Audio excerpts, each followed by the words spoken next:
August 2nd, 2020, was a historic day for Guyana and its people. The President, Dr. Mohamed Irfan Ali-led government was sworn into office. This was after 5 agonizing months of suffering following attempts by the APNU plus AFC to steal the elections. During those 5 months, fear and anxiety gripped the nation. No budget was presented for consent, no borrowing was authorized, and no spending approved. In defiance of the law and the rulings of the highest courts of the land, the previous administration arrogated power onto itself, spending the taxpayers' money with no authority and no legitimacy. Guyana witnessed an attempt to steal presidential and regional elections that delayed the declaration of a credible result for 5 long and agonizing months.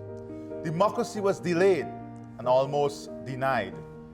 It was only the vigilance of the Guyanese people, supported by a watchful international community, that prevented Guyana from being plunged into a dictatorship with all its disastrous consequences. This is why the government of Guyana is fully committed to strengthening the foundations and pillars of democracy to ensure that at all times in the future, the will of the electorate is upheld in free, fair, and transparent elections, and that the independence of the judiciary is maintained.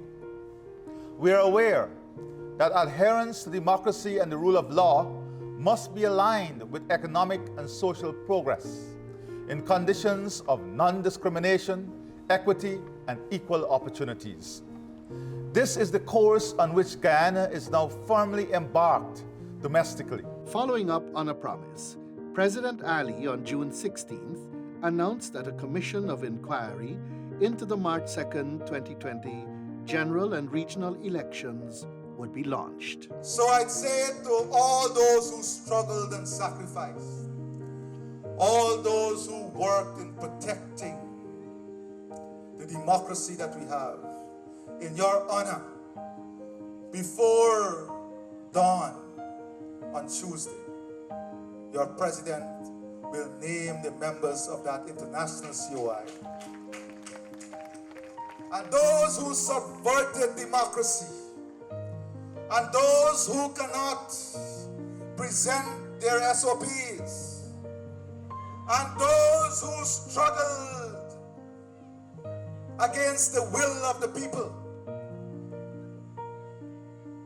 the COI will set the truth free from the untruth.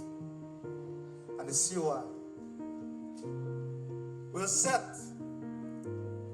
those who dwell in the house of democracy against those who dwell in the fire of undemocratic rule. President Ali on Tuesday, June 21st, in a statement, announced the members of the International Commission of Inquiry, COI, into the March 2nd, 2020 general and regional elections.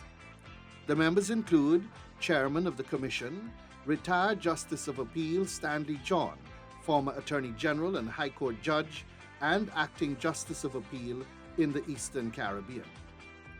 Godfrey P. Smith, SC, former Chair and Chief Elections Commissioner of India, Dr. S.Y. Qureshi, and former Chancellor Acting Carl Singh. When the PPPC government took office, the country was gripped with the COVID-19 pandemic, which had already infected hundreds of Guyanese. There were inadequate supplies and protective gear for medical personnel. Even the facilities were ill-equipped to deal with the magnitude of infections. The health sector was in shambles. To combat the inherited state of disrepair, the government immediately set out to put measures in place to save the economy. According to the Caribbean Regional Stability Financial Report 2020, several policy responses were applied immediately, such as VAT removal from utilities and cell phones. Other fiscal policy measures include substantial IMF increases on Guyana's allocation of special drawing rights N2. Deferrals on repayments on credit facilities, loans, credit cards, etc. were applied. We did some assessments when we came into office, and we found that in a lot of our health posts, health centers, when patients come, they didn't have place to stay, like waiting areas. And even if they're waiting, if there's some rudimentary waiting area, if they want to use the washroom, there wasn't adequate washrooms and so forth. So we have decided that in all the regions, we are going to improve these facilities for patients. So if someone comes to any one of the facility and they have to wait a little bit, they would be able to do so in relative comfort. The country, during the tenure of the APNU plus AFC, suffered economically. In the period before the pandemic, the anti-development taxation policy resulted in job loss in almost every sector. Emerging out of a situation where we had to fight to maintain our freedom because there was a huge threat against democratic order in this country. And had we not won that fight, there would have been a major setback for Guyana, because development is strongly correlated to freedom. And if we don't live in a free country, then we'd never be able to realize the full potential of this land. In the period before the pandemic, because of the taxation policy of the last government, we lost in almost every sector, in mining, in the forestry sector, in the sugar industry. Many people were laid off. And so we lost about 35,000 jobs before the COVID pandemic hit. And when the pandemic hit and the country was shut down, we lost another maybe 35,000, 40,000 jobs. So we started in government with a deficit about 80,000 jobs. Now, Guyana, under the leadership of President Ali, is on the cusp of massive socio-economic transformation that is taking it to new heights of prosperity for all under the One Guyana banner. 2 years on, and we are witnessing the rapid expansion of our physical infrastructure as the administration aims to improve connectivity with neighboring countries and trading partners, open up new lands to unleash productive potential, and improve internal connectivity to enhance citizen and commuter convenience. Expanded access to vast productive lands for agricultural and other productive purposes, and the creation of opportunities for new investors and developers are ongoing. Government is also investing in the energy sector, building new generation capacity. There is massive transformation taking place in the health, education, and social sectors, with other major projects on the cards that will realize the administration's vision of building a modern, multi-dimensional economy.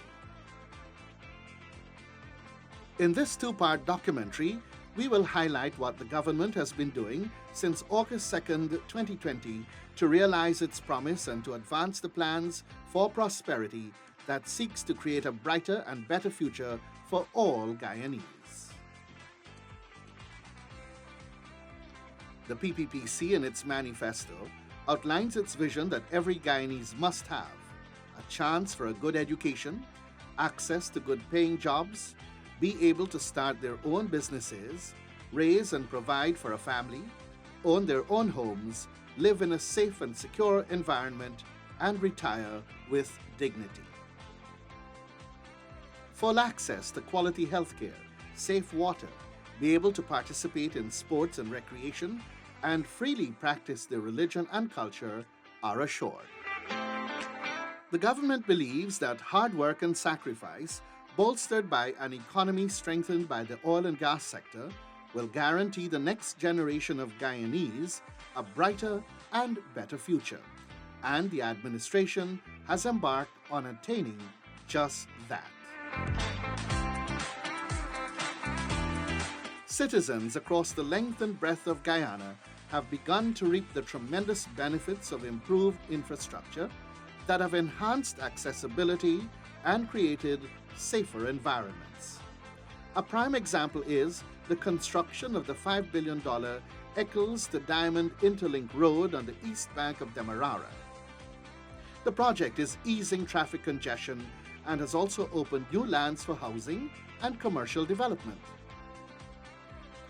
The road forms part of a larger project that will create links to several parts of the coast and will offer significant relief to thousands of commuters. This includes the road that will be constructed from Ogle on the east coast to Eccles and from Diamond to Temeri. It is in keeping with a promise made by President Ali, which is benefiting thousands. The road was officially commissioned by President Ali on December 20th, 2021. The $2.6 billion Mandela Avenue to Eccles Highway is another undertaking accomplished by the PPPC administration to enrich the lives of Guyanese. President Ali, speaking at the commissioning of the road, said it is the believing attitude and immense sacrifices of his government that enabled the massive success of the four-lane thoroughfare that is now part of the East Bank Demerara alternate road link. I guarantee you, with every drop of blood in my system and this government system, we will get it done with those who are ready to come on board and work and push so that Guyana, not section of Guyana, so Guyana will be uplifted. Minister of Housing and Water Colin Crowell said the execution of the project clearly illustrates the emergence of a new Guyana, noting that expanding the road network has always been a priority of the administration. Also, the US $106.4 million contract with Indian company Ashoka Buildcon Limited to begin the first phase of the highly anticipated Ogle to Eccles road link was signed on June 24th. The massive undertaking is being generously supported by a concessional line of credit through the India Exim Bank. What we are witnessing today is the result of visionary leadership. I urge you to keep your eyes keenly focused on the agenda for transformation, because you will see roads and bridges, hospitals and schools, industrial estates. You will see not only public investment but private investment. The construction of the new road will not only see the administration further accomplishing its infrastructural agenda, but make way for major transformation in the agriculture, housing, and oil and gas sectors. Government has also made significant strides in the construction of the $38 billion road link from Linden to Mabora. The historic contract to commence the construction of the road was signed on May 20th in Linden, Region 10. The transformational project, which is being undertaken by a Brazilian company, has been in the works for decades, as Minister within the Office of the President with responsibility for finance, Dr. Ashni Singh, explained during the event. The Dr. Ali-led administration has and continues to invest billions of dollars on rehabilitating miscellaneous and hinterland roads.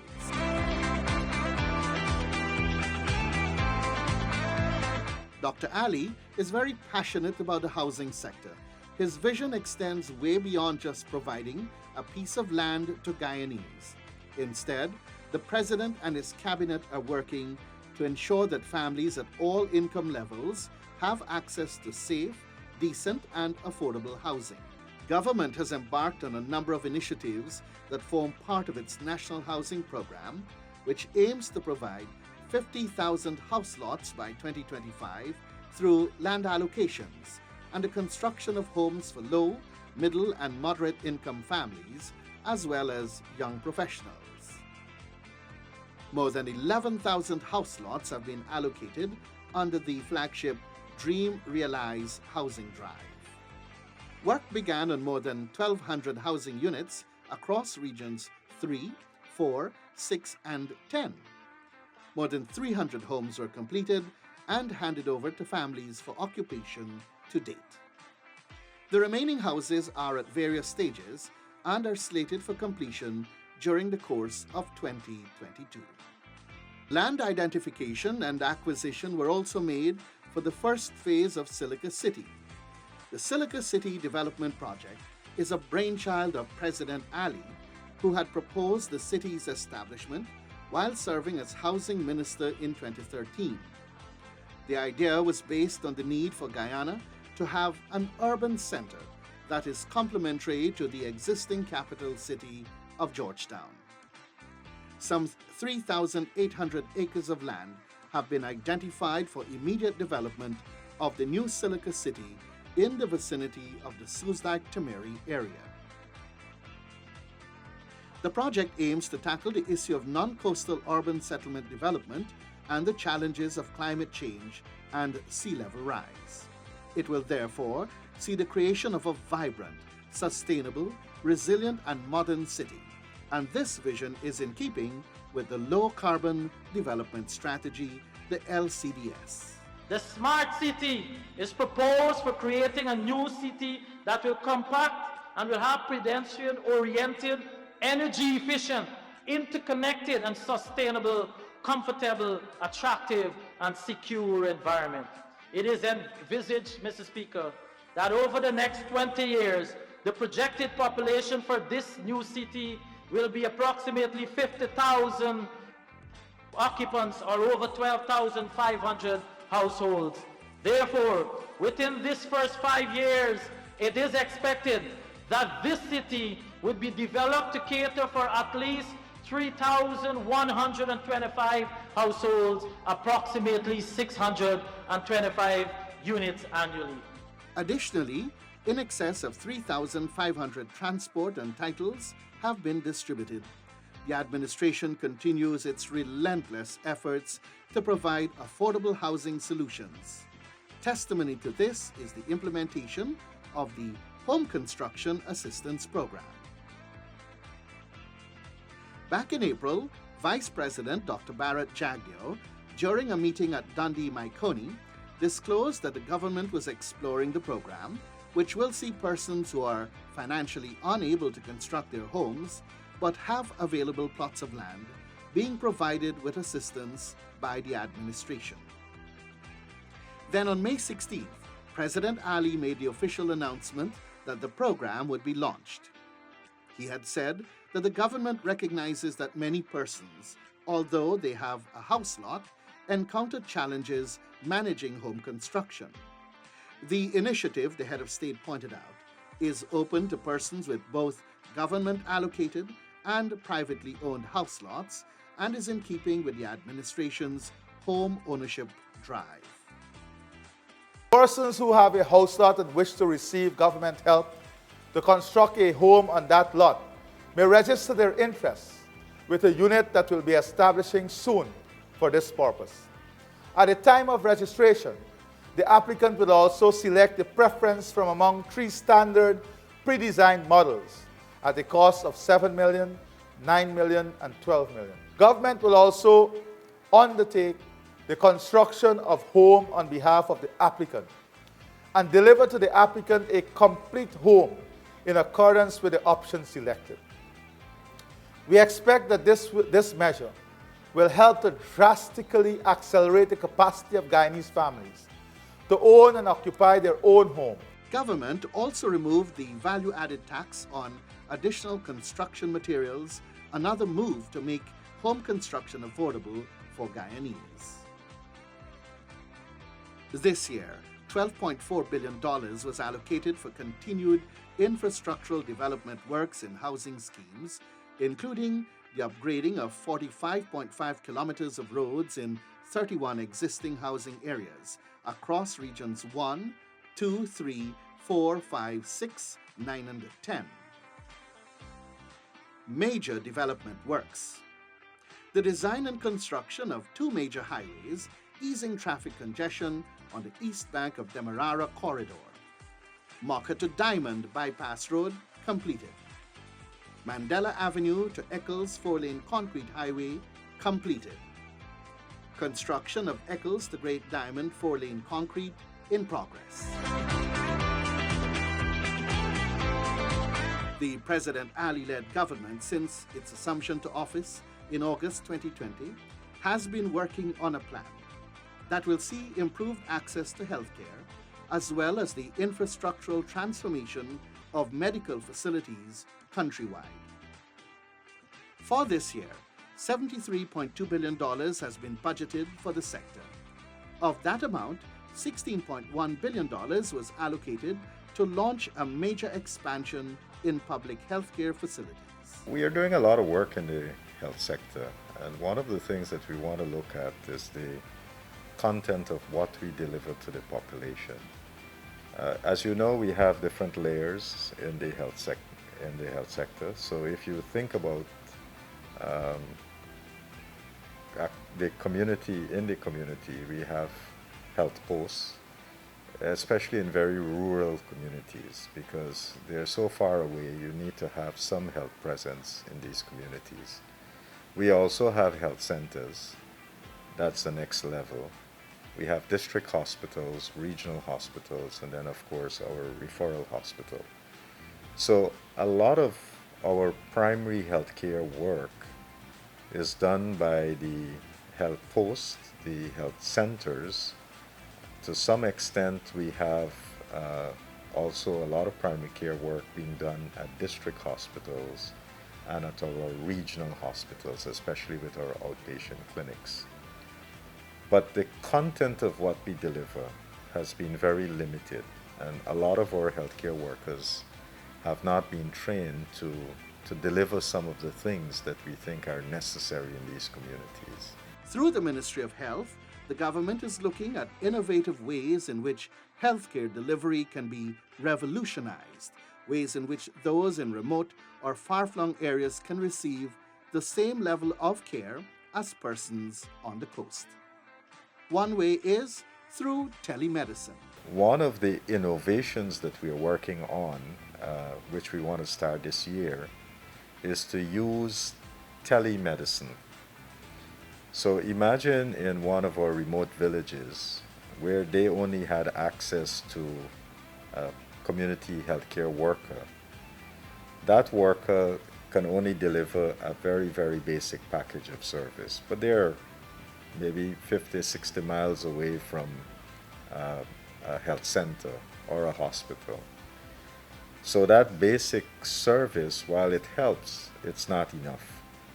And we believe if we do telemedicine that we'll be able to change that. So what we envisage can happen with telemedicine, we'll of course provide the internet connectivity. So if they have phone services, that's going to be very easy. We can utilize the existing service.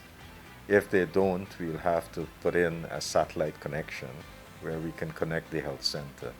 Now that healthcare worker would be trained to use a special laptop computer that would have an EMR system, an electronic medical record system. So when the patient comes in, they're able to talk to the patient, record the patient's details, their name and age and the patient's history and so forth.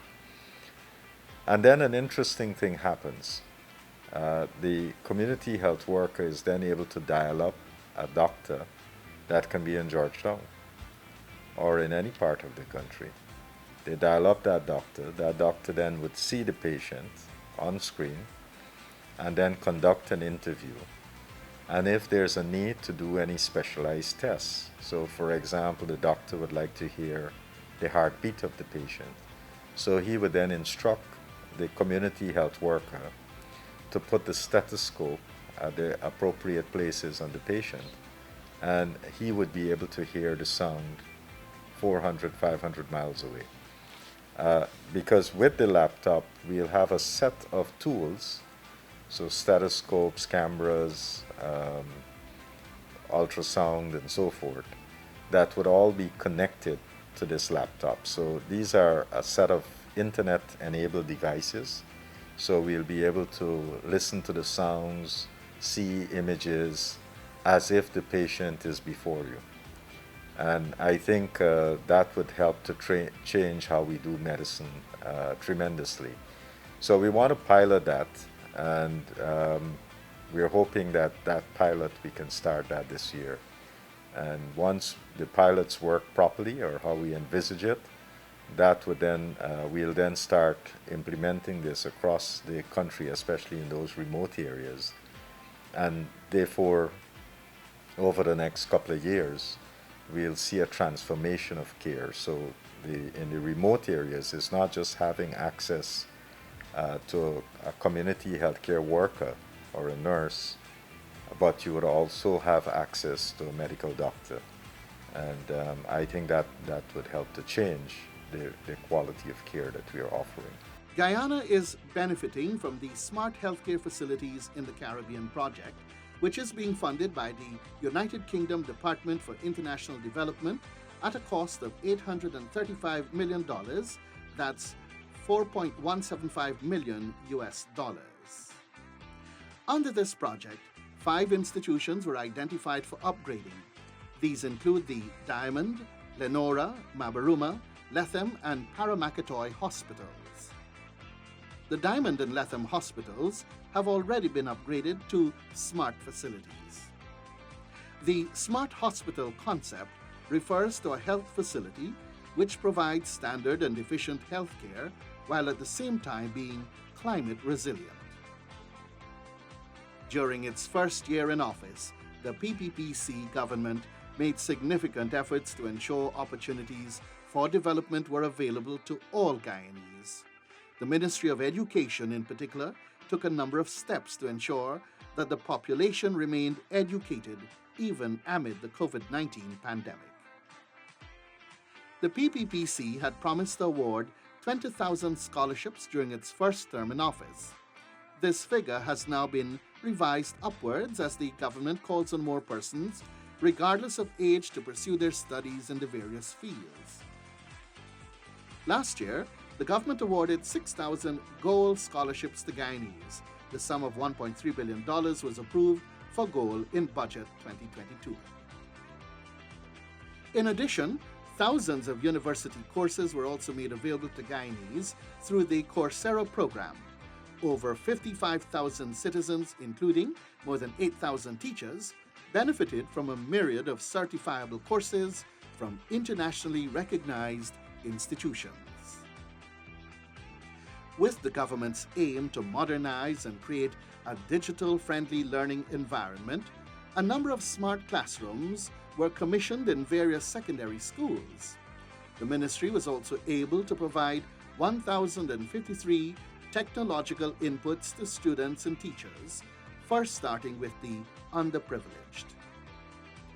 As a complement to the smart classrooms, the President Ali-led government allocated $200 million for the expansion of the Guyana Learning Channel.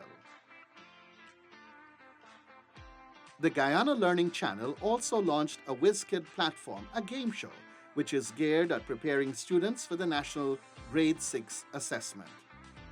This program was expanded to reach over 100 Amerindian communities last year.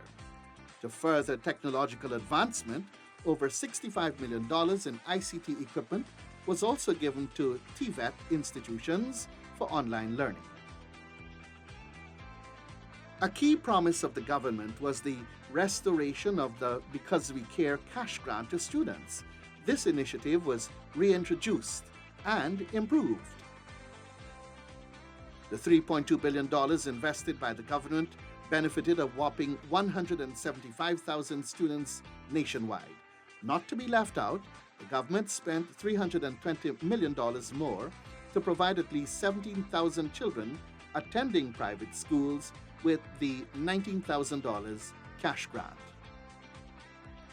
This year, the grants have increased by more than 50%, as each child will get $30,000. The Because We Care cash grant has increased from $15,000 to $25,000. while the school uniform and supplies grant has raised from $4,000 to $5,000. Those changes will ought to see significant output, better output, and less coming out of the pockets of families. And if we're going to do this together, the ministry, the government, parents and schools and teachers and students, then surely we should be able to see better results. With focus on providing equitable access to quality education, the government has budgeted $74.4 billion for the country's education sector. This caters for reforming the school curriculum, expanding teachers' training, constructing of new schools, and establishing robust systems, among others.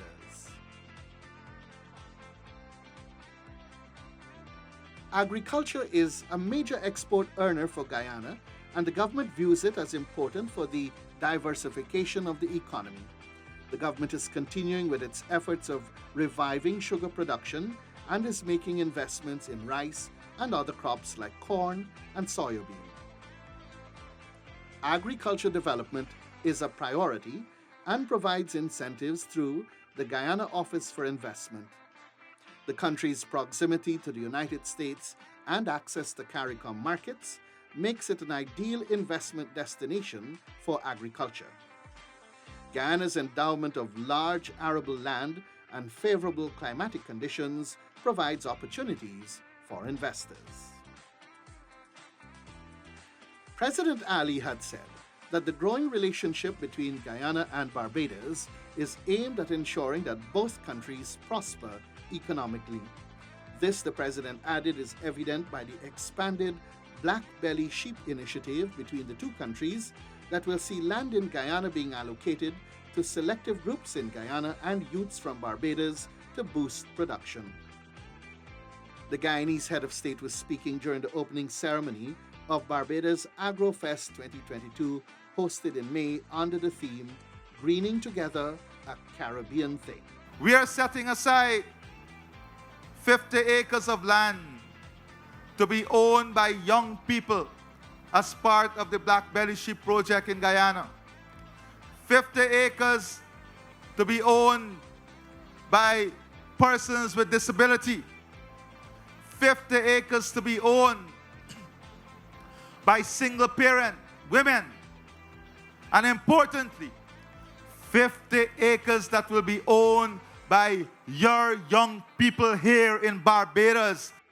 The Black Belly Sheep initiative, launched in March, was expanded, with the government announcing that 50 acres of land would be set aside to be owned by young people as part of the project in Guyana. President Ali noted that the model that Barbados and Guyana are building can be replicated for success across the entire region to create a win-win scenario.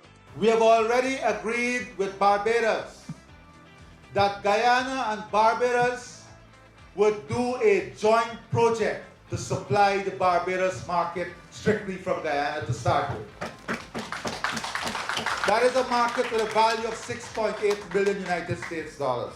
We have right within our arm's reach a market that can generate a value of 48 million United States dollars.